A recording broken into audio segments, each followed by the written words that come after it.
cue the intro.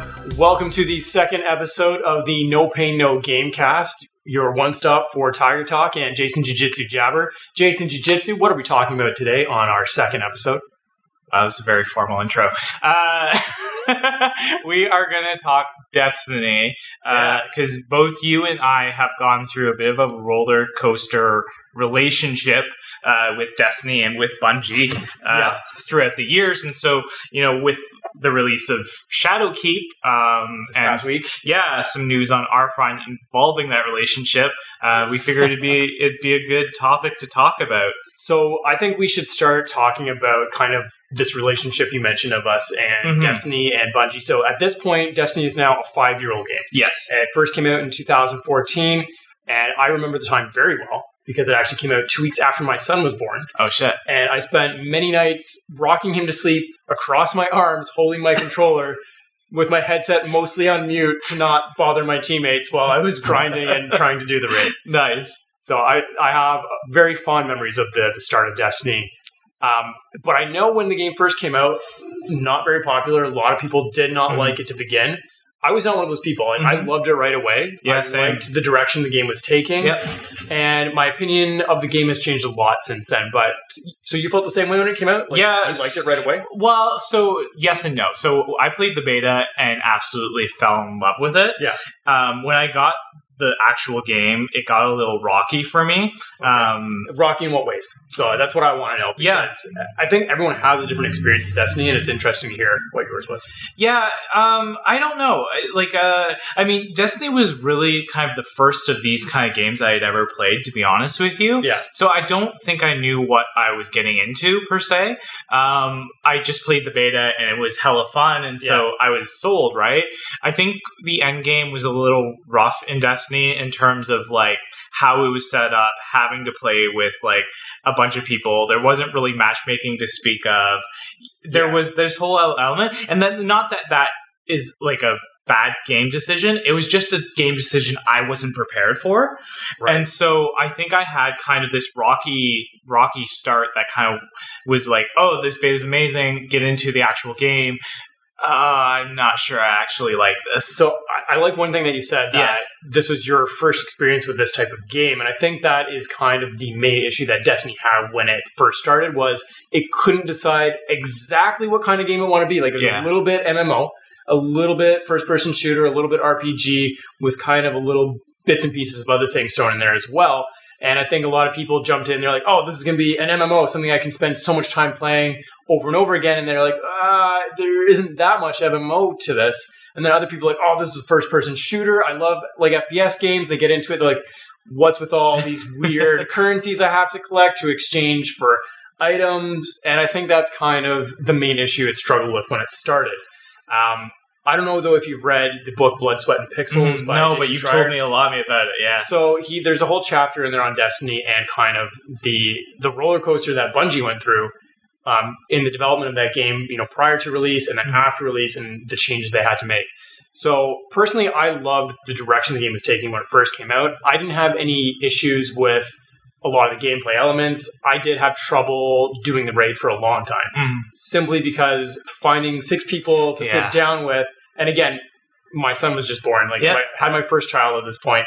Trying to find the time to sit down when I have time with 5 other people to coordinate the raid experience, which honestly, though, the first time I ran through Vault of Glass start to finish, mind-blowing. Yeah. So good. I loved it. But to be able to have that experience takes a lot of time and effort. Yes. Well, and I think the kind of the linchpin of that was like, even if you knew the mechanics of the raid, you still had to communicate so much and coordinate, right? Absolutely. And if you couldn't get that kind of level of people who could do that, it was just like the worst time ever. Oh, absolutely. I remember many nights playing where 4 out of 6 people would be like banging, going through the steps, and then 1 or 2 people dropping the ball every single time. And then you play through, one section of the raid like 8 times. You're like, all right, I'm done. And you've killed 2 hours of your night. Yes, stuck at one obtained nothing. Yeah, exactly. Yes. So I remember a lot of frustration with that, even in the subsequent raids as the game moved forward. But I want to know too, Jason Jiu-Jitsu. Yeah. So, you said you had some problems with the end game. Yes. But did you continue through the expansions with Destiny Year 1? Yeah, so, again, yes and no. So, I played the first one, dropped off for the Dark Below. No, so the first one was the Dark Below. Oh, sorry. Then I played a little bit of the Dark Below, fell off for House of Wolves. That was the second one, right? Yes. And then what was the third one that came out after that? The Taken King. Was it Taken King? So that that's was when I circled back. Yeah, so because that's Dark Below. Yes. I wasn't a huge fan of the raid in that. Yeah. I still liked it though. I still thought it was cool. I loved House of Wolves though. Yes. I think House of Wolves was cool. I think the Fallen are like the coolest. They're my favorite. Of the enemies in Destiny. I agree. I love their whole lore, which is why I was really, really disappointed with Rise of Iron. Yeah. Wow, that was bad. Yeah. In my opinion, anyway. I know a lot of people liked it, but I thought the story was really campy. Yeah, it was kind of. I don't know how I feel about it, to be honest with you. Yeah. But yeah, to your point of like kind of this circling back, to me, I think Taken King was where I felt like Destiny had hit its stride. Like this was kind of like the penultimate experience of Destiny, like original Destiny. So I agree with some aspects of that, but I disagree with others. So I liked the raid in the Taken King. Mm-hmm. I think next to Vault of Glass, it's the second best raid in the game. But I also might be just kind of, a little bit looking through rose-colored lenses because I had such a great experience playing Vault of Glass and have all these memories attached to that. And I only got to play through the Taken King raid a couple of times.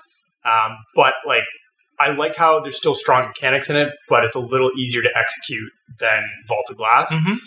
I find, though, there's a lot of things I liked about Taken King. I liked how they changed a lot of the mechanics of the game. I like how you progress through the game and the weapon infusion. I like all those changes they made. I think, though, that's the point where I started to lose interest in Destiny because the story started to take a turn that I was not prepared for and that I did not like because they spent all this time building up these story elements in the first Destiny. Just to throw them all away. Yeah, basically. Yeah. And not only that, a huge issue I had was that before the Taken King, all of the big major enemies you fight, they don't really have a voice. Like, they don't talk to you. They don't engage with you directly. Yeah, they're just like... Yeah, they're just kind of like big bad guys. They speak in their own language. You don't know really what they're saying. And then suddenly you have Oryx who you understand perfectly. Yeah. So for me, it felt jarring. Like it was totally out of nowhere that suddenly you have this big bad guy that's talking to you that you understand. And the story just started to take, I think, a weird turn. And there's all these elements that they had started building upon, like, the Warmind, Rasputin, and all this stuff that they kind of come back to, but they come back to in a really weird way later on in Destiny. Yeah.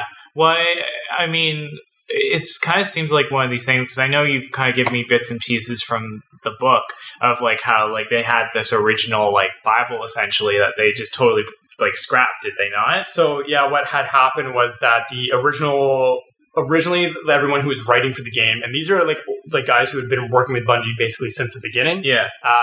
At this point, it was getting close to when Destiny was supposed to be released. Like, the date got pushed back a couple of times, but before the first intended release date, one of their writers, I forget his name, but he basically like took everything they had, put together kind of like a supercut of what they had worked on so far, and put the story elements together in a way and kind of gave this presentation to Bungie, like to everyone who's working on the game. Be like, guys, this is what we have. This is what we're working with. This is the story. And kind of filled in the gaps between, what they didn't have. And the staff was divided on it. A lot of the staff was like, okay, cool. I see what this is. And the rest of the staff was like, no, this is terrible. What even is this? What am I looking at? None of this makes any sense. So they ended up scrapping all of that 2 months or so before the game was supposed to be released. And then started this huge cycle of patchwork. Oh man! And that's, I think, when they brought in Luke Smith, and they used some of those story elements. They added like a whole new thing and changed a whole bunch, and that's kind of why you have your character, your guardian, in the first part of the story. Has lines and talks and interacts with the other characters, and then after that, until Forsaken, actually, totally silent, does not say a word. Protagonist, and it's so awkward and bad at a lot of points in Destiny 2 especially. Yes. And so maybe we should move on to Destiny 2. Yeah. Well, so yeah, I guess maybe kind of to encapsulate, we'll kind of tie up Destiny 1 in a bow. I came off the end of Destiny 1. Yeah. And very high spirits. After Taken King, like, to me, yeah, Taken King solved a lot of the issues I had with the game, and it genuinely got me re-engaged with Destiny when I had dropped off after House of Wolves. And so I think it did a really great job of that. And so at this point, like, Bungie, Destiny, high regards in my view.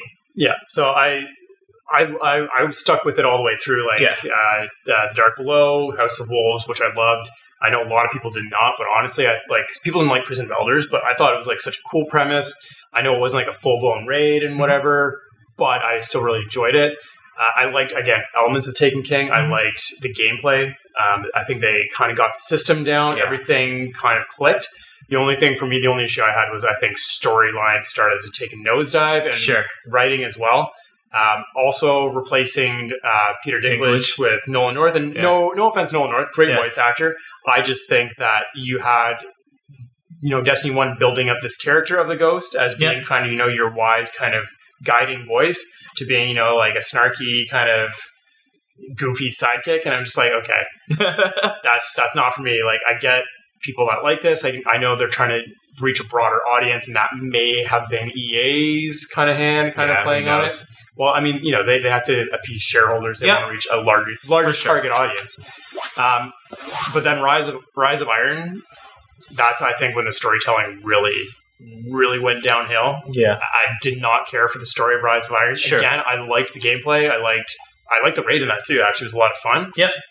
But, like, the storytelling and the writing was so campy and bad. And some of the lines... I thought Rise of Iron was the last... I thought I mixed Destiny 1 and 2. But I still really enjoyed Rise of Iron. Like, I was still riding that Taken King high. Yeah. So, yeah, to kind of move on to Destiny 2, like, at the end spot, like, I was really into Destiny. I was really into Bungie. I was like, okay, they've course corrected this franchise. So then I pre-ordered Destiny 2. I did as well. Limited edition. I did as well. Digital. Yep. And boy, what a mistake that was. So, yeah, I felt like it was Destiny Year One all over again. Yeah. It's like, guys, you made these same mistakes. Yeah. Have you learned nothing? Basically. Yeah. So, yeah, Destiny 2 was a huge... And this was, like, the first time I actually, like, I stopped playing Destiny. Same. I stopped playing Destiny. That's not true. I stopped for a little bit, like a few months, but sorry. Yeah, I stopped. Like, I finished Destiny 2, like, the story, did the raid a few times. Raids are still fun when you have a group you're playing with, and at that point, we still had a pretty We did have a solid crew, yeah. And we got really good at the raid. But, I mean, there's only so many times you can play it, and then I'm like, all right, I'm done. Yeah. I didn't even touch the first expansion, Curse of Osiris. I played a little bit. So I didn't touch it at all when it came out. Yeah. Like, I took a full, like, several months. And then when Warmind came out, people were playing again. Yeah. People were popping up on my friends list, showing playing Destiny. Like, so is Warmind actually good, guys? Like, yeah. They're like, it's awesome. So I jumped in, I ran through Curse of Osiris, got my light level up and all that. And I did really like a lot of the elements of Warmind. Yeah, Warmind was cool. I hated the fact that they kind of like said, continuity be damned. Yeah. Anna Bray's still alive. Yeah. So it's in the Grimoire cards of Destiny 1 that she dies. Yeah. And then they bring her back. So, and this comes back to my problem with the writing of the game. Yeah. How it's taken a really bad turn, in my opinion. Mm-hmm. I still feel that in a lot of elements going forward here, but Warmind still was a lot of fun. They had some really cool stuff that I really liked. But after that, I took a whole year off of Destiny. Yeah, so I basically got to Warmind as well because it was free. Well, it wasn't free, we had paid. Well, so, but because we had bought the Legendary Editions, it was already paid for. Yeah. Like, I might as well play it because I spent the money, right? Yeah, absolutely. And so, my dog is going after a bone, so if you hear dinking, that would be my dumbass dog. Just staring at me. Yeah, you just do your thing. Yeah. So, yeah, I played through Warmind, and then I was very sore about Destiny and Bungie, and so when they announced Forsaken and the price tag attached to that, I was like, y'all can go fuck yourselves. Yeah, I was the same way. I'm like, Fool me once, shame on you. Precisely. Fool me twice, shame on me. I did not. This was the first time I did not buy an expansion for a Destiny game. Same. I didn't pre-order. I was like, I'm done. Yeah, me too. And I walked away and I took a long break from Destiny. Yeah. But then recently, something very strange happened. I don't know what it is. I mean, I know what it is. And I kind of want to admit it so, advertisers don't get get more ideas. But so I watch a lot of YouTube. It's actually I don't even have Netflix anymore. I predominantly watch. I'm gonna get Disney Plus. I gotta watch that Mandalorian. But a lot of what I watch now is YouTube, and so you get those pre-roll ads. And for the past few weeks leading up to launch, just hammered with Shadowkeep ads, and it just awakened in this yearning to play Destiny with my friends. Yeah, the nostalgia comes back, right? You're the moon. Because as much as the game... I remember going there. Yes. I killed Crota there. Yeah. With his own damn sword. Well, and so, I think it was, as much as the game was fun, I also miss just hanging out with my buddies on a really cool game that you didn't... Up times you had to think, but it was mostly run and gun, get new loot. It was a very simple premise, right? It's not something heavy where you're playing Risk and you're you know what I mean? You just go on, play for a couple hours. Hey, have a good night. You know what I mean? I know exactly what you mean. I got really nostalgic for that, and I really missed that. And so I messaged in group chat being hey. And so Jason just hey, I'm going to get back into Destiny, and another one of our friends, G-Man Luke, who's often on our show here, was I've already pre-ordered. But G-Man Luke had actually been talking to me about it here and there, leading up to before the launch. And I noticed him and a couple of other friends, from Destiny Year One that I played with a lot, popping up playing Destiny, and they're showing my friends lists playing Destiny. I'm like, what's going on? Is everyone going back to Destiny? So I caved. Yeah. And although I haven't purchased Shadowkeep yet, I did purchase Forsaken because I wanted to play through that so I don't miss a chunk of content or a chunk of story, so I'm kind of caught up. But I will be buying Shadowkeep in the near future here. Yeah. So I can get back on board. Yeah, so I did skip on Forsaken. I'm probably going to do the opposite, so I picked up Shadowkeep, and then in the future I'll probably go back and play Forsaken again, just for those, like you said, those story beats. But yeah, it's yeah, I don't know. I think it was a mix of, they broke off from EA, which I'm sure had its fair share in bad decisions. So, yes. I'm not going to totally blame EA. I know it's EA's the devil, and everyone hates EA, and they're quick to blame. Activision, sorry. I may have said EA earlier. Yes. So, correction, it was Activision, not sorry. EA. But, yes. Again, people like to call it the devil. Yeah, big party publisher, right? And I know it's not they can't be all the blame, but I feel there's, when you're a big publisher, because there many times they'd come out oh, it's not selling as well as we want it to, and blah, blah, blah, right? Yeah. So I'm sure they had influence. I'm willing to kind of be I know it's not all them, but I think that also is kind of oh, you know what? They're going on their own, so they're more invested perhaps. And so I don't know if this is the nature of an abusive relationship with Bungie, but I just I think it was a mix of, hey, I'm really nostalgic for my friends. Hey, they split from Activision. They're doing it on their own now. Maybe it will be better. And it was just kind of oh, God damn it, I'm gonna cave. Yeah, it was mostly just seeing people playing again. Yeah, and me wanting to kind of get back into that. It's a good game. The gameplay is solid. If you played a Bungie game, if you played Halo back in the day, they are really good at making a first-person shooter. The game feels so good, and I've playing some other first-person shooter games in in between Destiny over this past year. Playing them, I'm this does not feel as good as Destiny, and so I always kind of thinking that other games might have a better story, better writing. But man, the gameplay is tight on that game. It is. It is so much fun. It feels really good to go and shoot bad guys. Yeah, I haven't gotten too far. I haven't had a lot of time this week, but I played maybe 4 hours in total, And I've really enjoyed what I've played of Shadowkeep so far. Like, it's just like, especially, I think it's the fact that it's the moon, and because of all those good memories tied to Destiny 1, like, you're re-exploring areas that you explored in the first game. Oh man, okay. And like, so I'm gonna have to finish Forsaken soon and get this. Yeah, and like there's like limiting my gaming sessions. Sure, but like, you know what I mean? Like, you go to these like these old areas, like, and even new areas that were based on old areas. So like, not Skolas, Tannix's ship. Yeah. You go through Tannix's ship. It's all crashed into the moon now. Oh, nice. It's cool. Oh, damn it. Yeah, right? Stop telling me this. Sorry. But, like, to me, I think that's... I'm, like, pulling out my phone, purchasing it on the PlayStation Network right now, and installing. But, like, to me, that's a big part of it, too, is the enjoyment I'm having is actually kind of having that nostalgia and reliving those kind of moments where, you know, we took down Crota and we, you know, went to the moon and, you know, fucked up the high. So yeah, it's really cool. Will this kind of re-energize, like, will it last? Yeah, who knows? The next expansion going to be the same sort of situation? I don't. Time will tell. Yeah, I don't know. I mean, one can hope that they've finally, maybe knock on wood, learned the lesson. Because I think the lessons were a lot harder this time around than when they're in year one. Like, there was, things were pretty dire for this series at one point. Well, I think that's the thing, though, is that when you're repeating the exact same mistakes, you know, 3 years later, 4 years later, with a new game, like the second in the series, where it's exactly the same shit that you pulled with the first game, people are going to be pissed off, and understandably so. Like, you can't be like, oh, guys, we're going to fix this, and then spit in their eye, right? Yeah. Like, 6 months from now. Yeah, like, fuck. I was so mad playing Destiny 2. Same. I was like, what in the fuck is this? Yeah. But let's move on. Yeah. So Destiny Shadowkeep, looking good. Yes. Things are looking promising for the game. Yes. Hopefully it keeps up.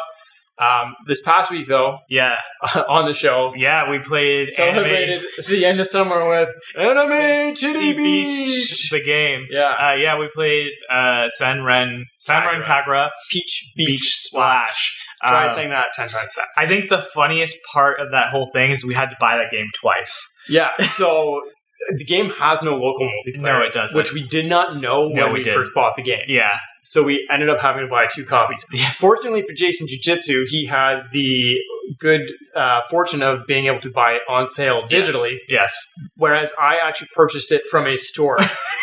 Because at the time that I purchased it, it was actually cheaper than it was on the PlayStation Network, and then it went on sale.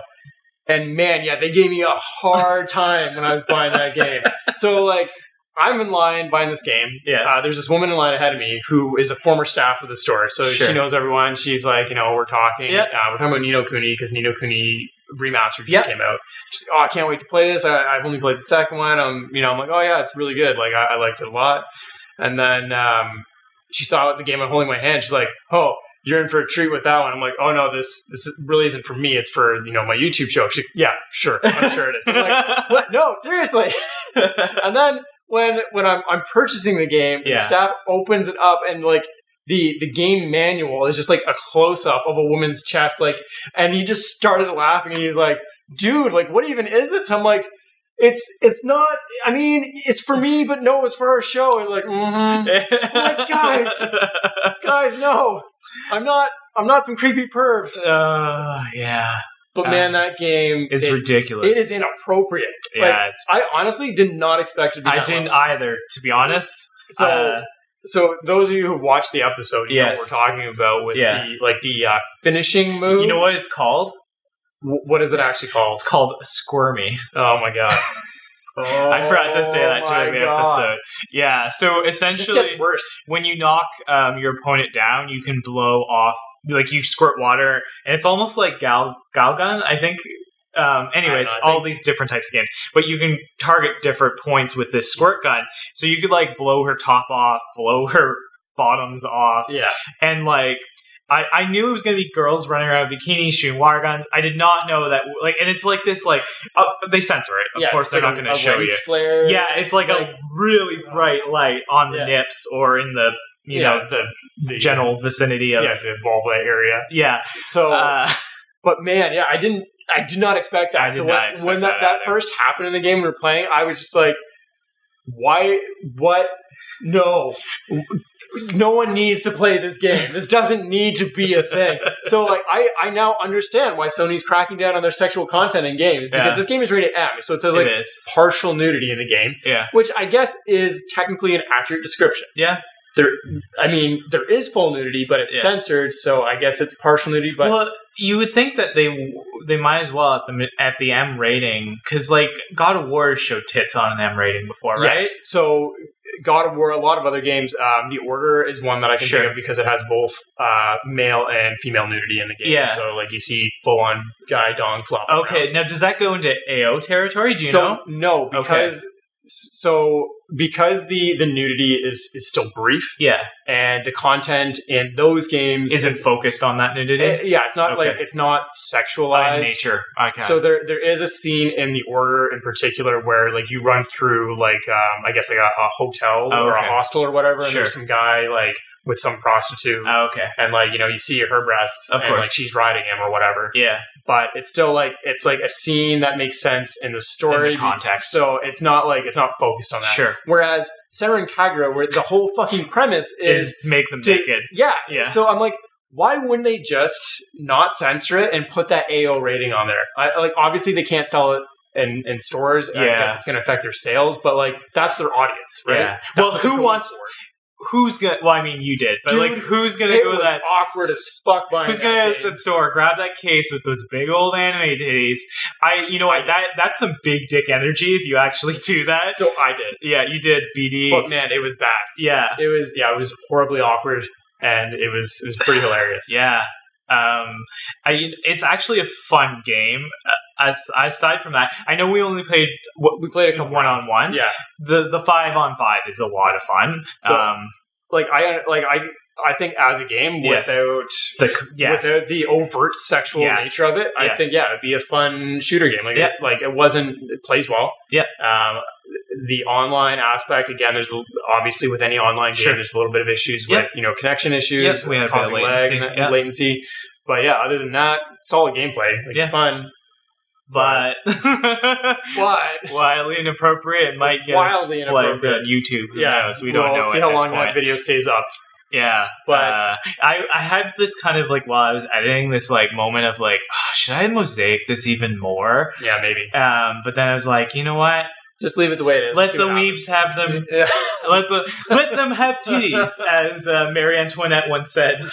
Absolutely, but man, that sour drink though. Yeah. It was. Like, I had a sip afterwards. It was awful. It was brutal. It was very bad. So since that day, anytime I think of, like, sour candies or, like, anything sour, I just remember that. I'm like, no, that's like me. I'm honestly never gonna eat something sour again. That's like me and almonds now. I messaged you guys the other day. So Chef Tim gave us the spicy almonds, which was like 9 million Scovilles or whatever it was. It burned like a mother effer on our Sammy Sosa episode, and then ever since I've been eating almonds.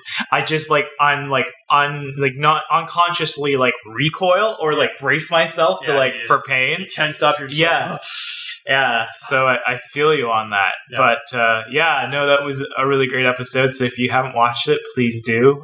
It's very funny. I had a lot of fun editing it.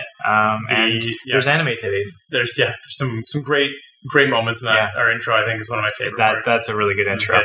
But I guess we should wrap it up there. Yeah. As always, check out our YouTube channel. You can go to nopainNoGame.ca. Mm-hmm. That's the web address there. We have an episode every week, and we'll also be doing this podcast. Yeah. This is your one stop for Tiger Talk and Jason Jiu-Jitsu Jabber. Jason Jiu-Jitsu, take him home.